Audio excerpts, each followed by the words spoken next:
The fluorescent lights of the food expo shimmered across polished steel counters, the scent of sizzling spices and fresh herbs filling the air.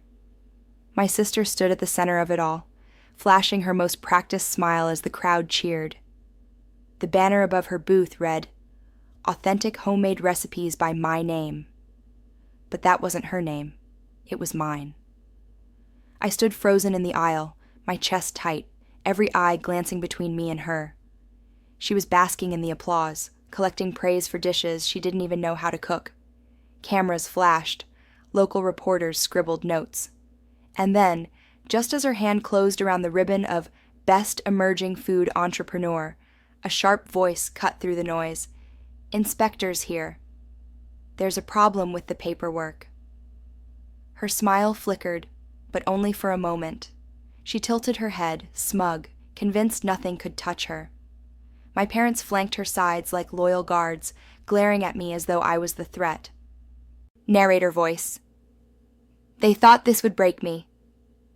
But they had no idea what was coming." The inspector's pen hovered over the forms, his brow furrowing, and that was when everything began to unravel.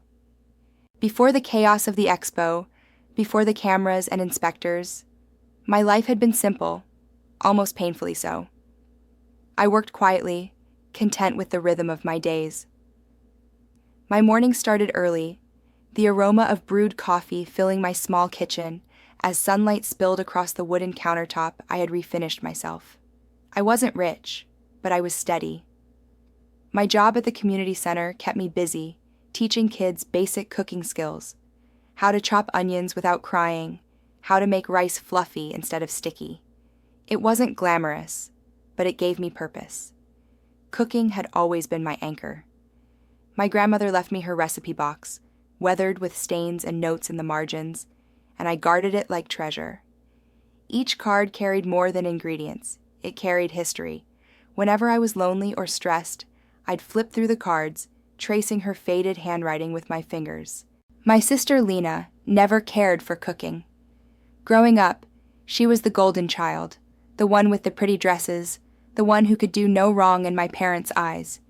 If she burned water, they laughed. If I made a perfect stew, they shrugged. It was a pattern that stretched back as far as I could remember. Lena was adored, I was tolerated. My parents' house was proof of that favoritism. A photo wall decorated the living room, row after row of Lena in graduation robes, Lena at pageants, Lena smiling with trophies. My pictures were tucked in the corners, half-shadowed, like afterthoughts. I didn't fight it. I thought, maybe peace means letting go of the need to be seen. I threw myself into my work, into cooking, into community. But Lena, she wasn't content with just being the favorite. She wanted more. One Sunday dinner, the smell of roasted chicken wafted through my parents' kitchen. I had cooked the meal, as always. As we ate, Lena dropped it casually. "You know, people keep telling me I should start my own food business. I think I'll do it. Everyone loves my cooking." My fork froze halfway to my mouth. I almost laughed. It was my dishes she was talking about. The honey-glazed carrots, the spiced rice, even the chicken, all recipes passed down to me from Grandma. Lena had never spent more than 5 minutes in a kitchen without whining about the heat or the mess, but my parents nodded, beaming like proud sponsors. "You'd be amazing, sweetheart," my mother said, squeezing her hand. "Yes," my father chimed in. "You've always had a natural gift." Natural gift? She couldn't fry an egg without calling me for help. I stayed quiet, chewing slowly, but inside something tightened. It wasn't the first time she'd taken credit for my efforts, but the brazenness of it left me breathless. That night, when I went to clean the dishes, Lena leaned against the counter smirking. "Don't worry, sis. I'll make sure you get some credit. Maybe as my assistant." Her words stung sharper than the soap in my hands. She didn't just want to borrow my skills, she wanted to erase me. Still, I swallowed my anger. I thought, maybe it's just talk. Maybe she'll forget about it next week. But she didn't. Weeks later, I found out through a neighbor that Lena was handing out flyers for her upcoming business venture. The flyers bore my name, my full name, as the chef and founder. She was telling people that I had agreed to lend her my reputation, my recipes, my background in community cooking. When I confronted my parents, they dismissed me with infuriating calm. "It's just a family effort," my mother said, as though it were obvious. "You should be proud," my father added. "Your sister is finally showing some initiative." What's the harm? The harm was simple. My name wasn't hers to use. My reputation wasn't a costume she could wear. But to them, it didn't matter. In their eyes, Lena was destined to shine, and I was destined to hold the spotlight steady for her. I walked home that night with trembling hands, the recipe box clutched to my chest like armor. For the first time in years, I felt small, invisible. And then it happened. The first sting. The next time I went to the community center, one of the mothers asked with a bright smile, "So when's your big meal business launching?" I heard Lena talking about it. Heat rushed to my cheeks. She thought it was mine. My students crowded around, asking questions, and I realized with a jolt it was already too late. The lie had left the house. Narrator voice. That was the moment I knew this wasn't just sibling rivalry. It was a theft of identity, and it was only the beginning. Word of Lena's so-called meal business spread faster than I ever imagined. Within weeks, she had a shiny Instagram page showcasing pictures of dishes I had cooked over the years. The photos were mine, taken during workshops at the community center, during potlucks where I'd painstakingly plated food to make it special. I recognized the mismatched bowls, the rustic wooden cutting board I always used, even the corner of my chipped countertop in one shot. But the captions read, "Chef Lena's signature creation." Signature? The only signature she'd ever left in a kitchen was a mess of dirty pans. At first, I tried to ignore it. Maybe if I kept my head down, it would fizzle out. But the opposite happened. Her account gained followers, her flyers reached local shops, and soon my phone buzzed with congratulatory texts from acquaintances who thought I'd finally gone big. I felt like I was living a double life, one where people praised my success, and another where I silently endured watching my sister wear my identity like a mask.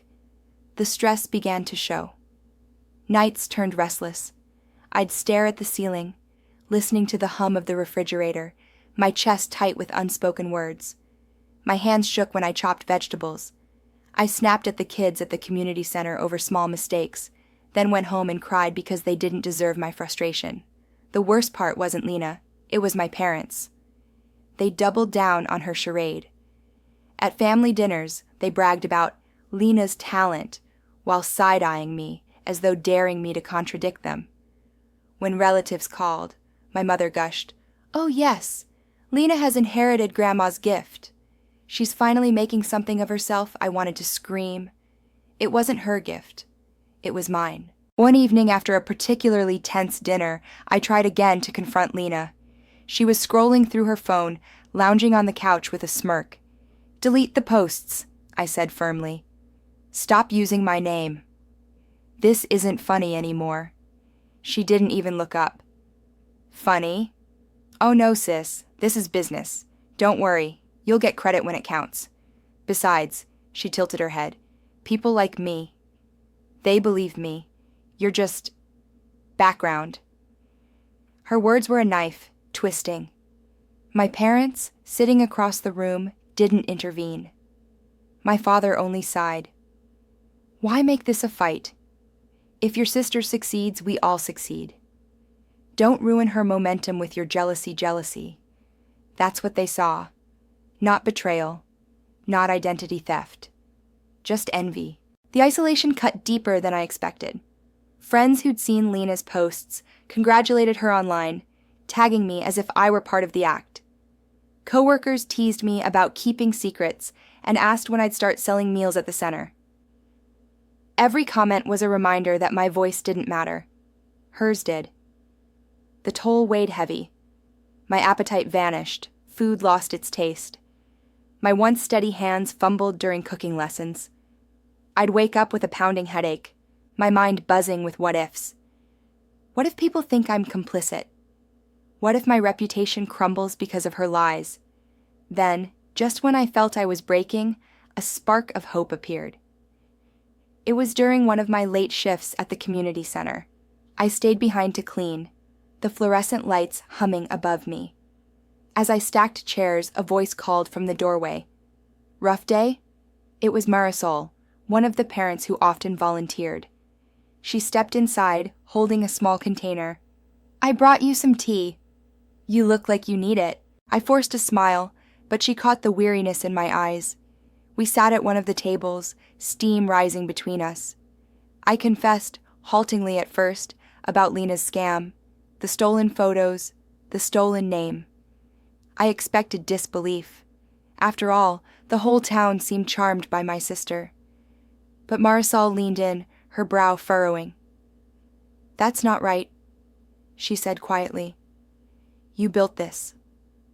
Those recipes, those photos, they're yours. You don't have to let her take that." Her words hit me like a lifeline. For the first time in weeks, someone saw me. Not the shadow, not the background. Me. Narrator voice. That was the first time someone reminded me I wasn't alone. The deeper Lena's scam went, the more I felt trapped in her web. Her followers multiplied, sponsors began sniffing around, and then, just when I thought she couldn't take it further, she announced she'd been invited to showcase at the regional food expo. It wasn't just a booth. It was a stage, a spotlight, the kind of opportunity that could launch a real business. And she was going under my name. When I found out, my stomach turned cold. I stormed to my parents' house, recipe box tucked under my arm like a weapon. I placed it on the table between us, the faded ink of Grandma's handwriting staring back at all of us. She's stealing my identity. These are my recipes, my photos, my name. She can't go to that expo, but my parents barely blinked.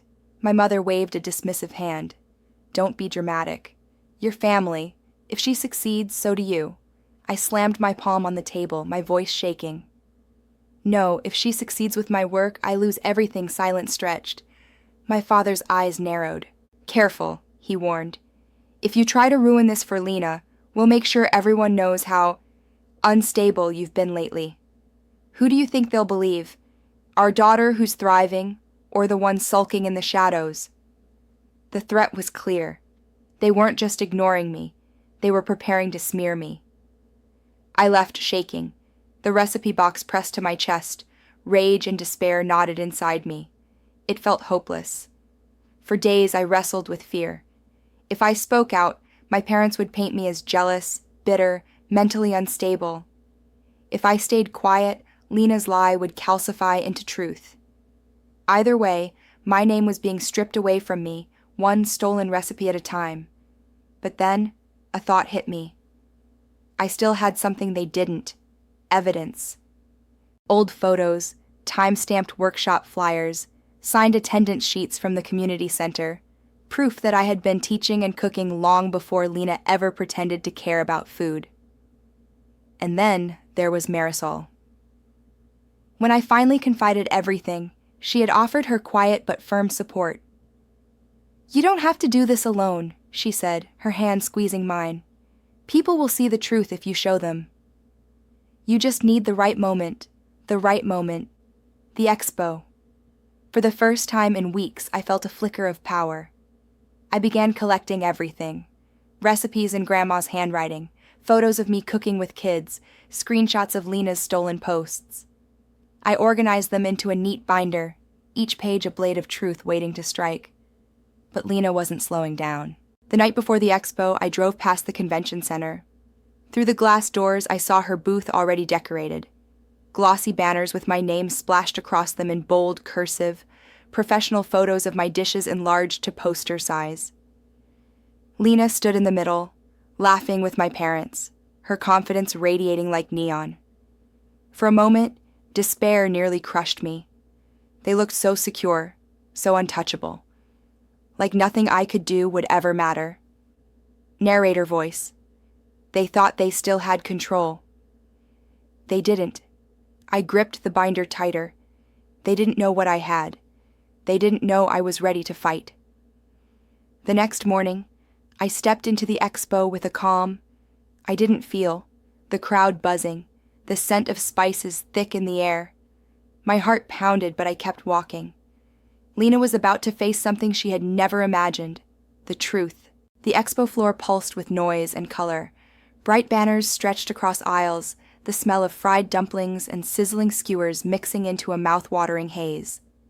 Lena's booth was impossible to miss, my name printed in looping gold letters on the backdrop, tables stacked high with dishes she hadn't lifted a finger to make.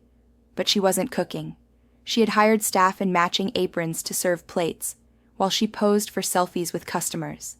My parents hovered nearby, beaming with pride like royalty watching their heir ascend, and when they noticed me, their smiles curdled. I stayed calm, binder tucked under my arm, eyes scanning the crowd. This wasn't the time for a scene, not yet. Still, Lena wasted no time trying to poison the air. I overheard her whispering to a group of vendors. "She's jealous," she said, tilting her head toward me with a pitying smile. "She doesn't handle stress well. Just ignore her if she tries to stir trouble." One of them glanced at me, uncertain. The seed of doubt was planted. That became her weapon of choice. Rumors. All afternoon, I caught fragments. "She's unstable. She lies. She tried to ruin her sister's business." Each word sliced deeper, twisting the narrative until I was cast as the villain in my own story. By the second day of the expo, exhaustion weighed on me. My nights were restless, my days spent guarding my reputation like a fragile glass vase. But I wasn't completely alone. Marisol came. She walked the expo with her chin high, handing out pamphlets she'd made, photocopies of my old flyers from the community center. Each page showed me teaching kids to cook, years before Lena's scam. She didn't say much. She didn't need to. The evidence spoke for itself. Her quiet defiance gave me strength. I started documenting everything. Every stolen dish, every banner with my name, every conversation I overheard. I snapped photos, recorded snippets of gossip on my phone, and slipped business cards of sympathetic vendors into my pocket. Slowly, I built a case, not just against Lena, but against the illusion my parents had propped up around her. Meanwhile, the recipe box grew heavier in my mind. Grandma's handwriting, the ink faded but still alive, had become more than memories. It was proof. Proof that the craft Lena flaunted wasn't hers. Proof that I had a legacy she couldn't forge. And the more I gathered, the more cracks I saw in Lena's performance. One evening, as the expo wound down, I caught sight of her snapping at the hired cooks. She barked orders she didn't understand, mixing up the difference between blanching and braising, fumbling over measurements. Her smile slipped when no one was watching. She was unraveling. But so was I. The pressure gnawed at me, the weight of being doubted, the sting of my parents' betrayal, the constant fear that the truth wouldn't be enough. My chest felt heavy, my breaths shallow. At night, I gripped the edge of my bed, whispering to myself, "Hold on, just hold on." And then came the spark, the reminder that all of this wasn't just performance. The expo director announced an inspection round. Health officials and credential verifiers would be making their way to each booth to confirm authenticity. I saw Lena's face pale for just a second, her hand tightening around her wine glass before she smirked again, covering the crack.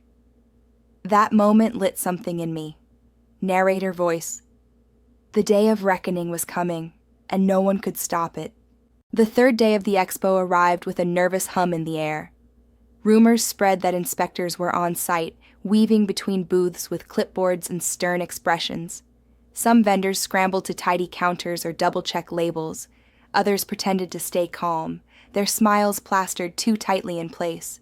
At Lena's booth, the air buzzed like static. My parents fussed with tablecloths while Lena perched on a stool, her smile fixed, her hands trembling just slightly as she stirred a pot she hadn't cooked.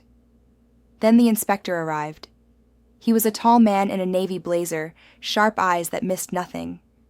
He flipped through his clipboard as he approached, his shoes clicking against the polished concrete. "Owner and founder of this booth?" he asked.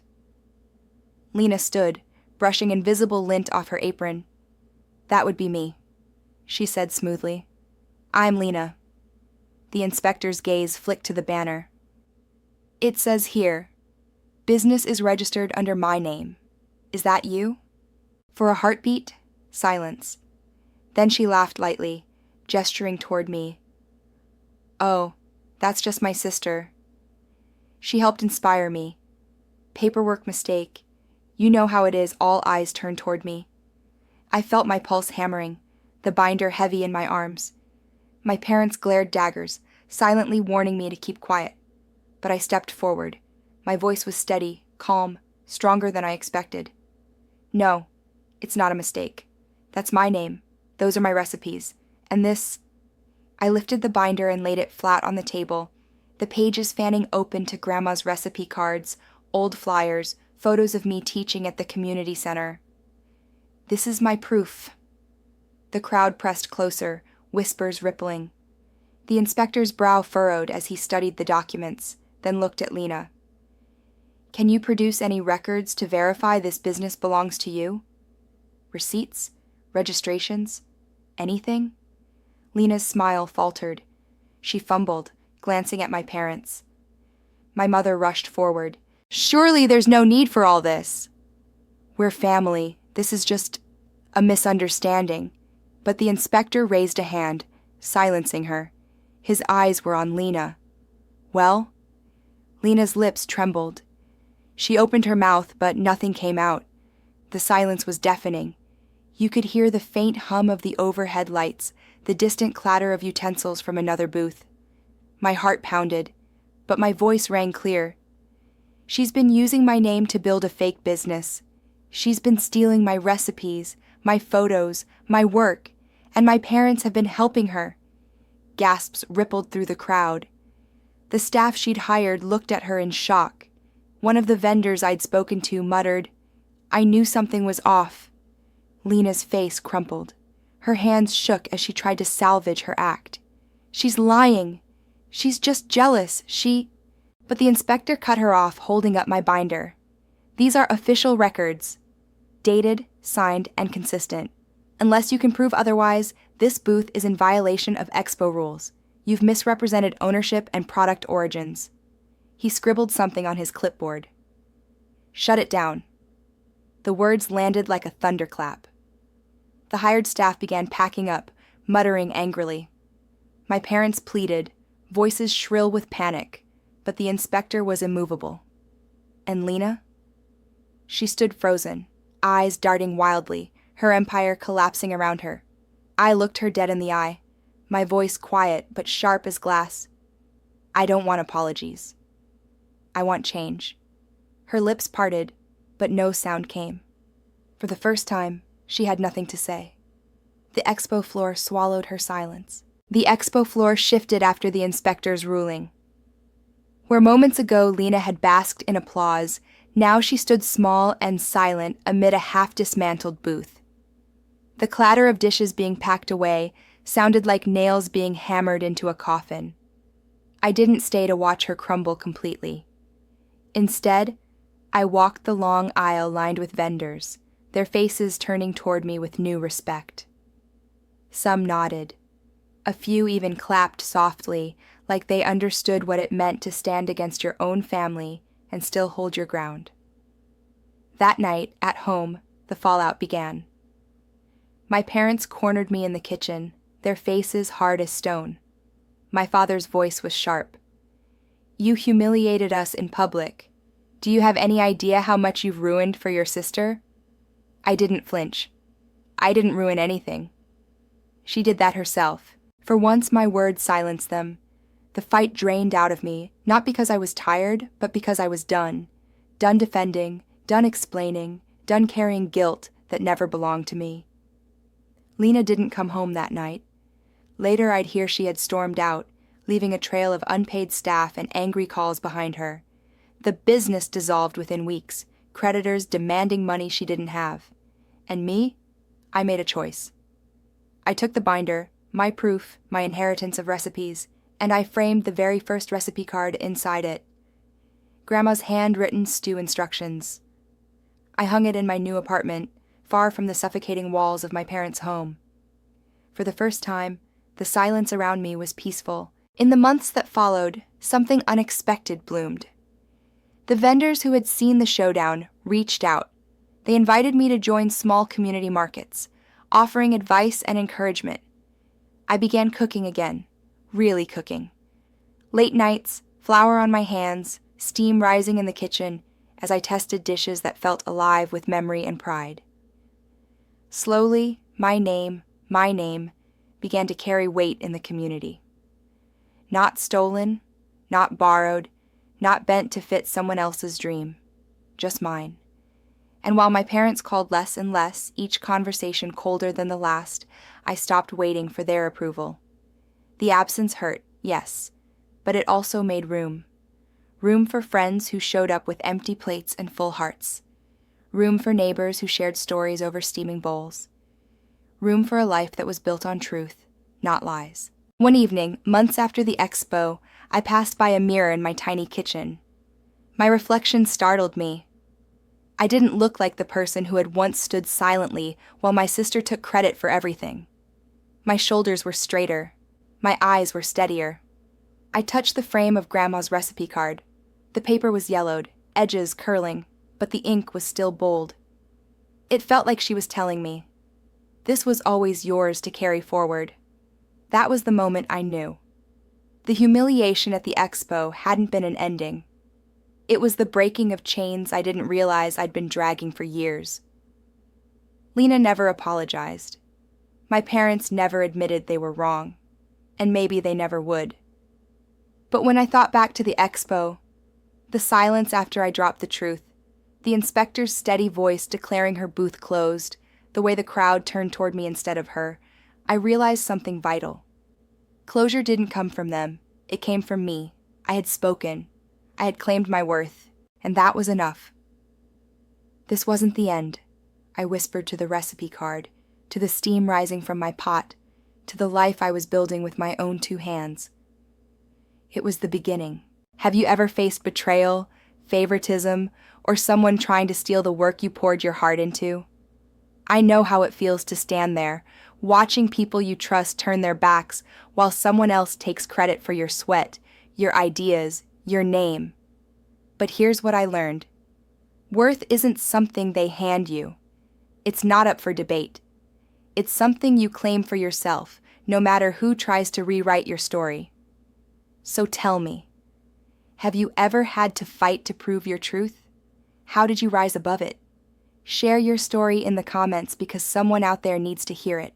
Remember, betrayal doesn't define you. Standing back up does.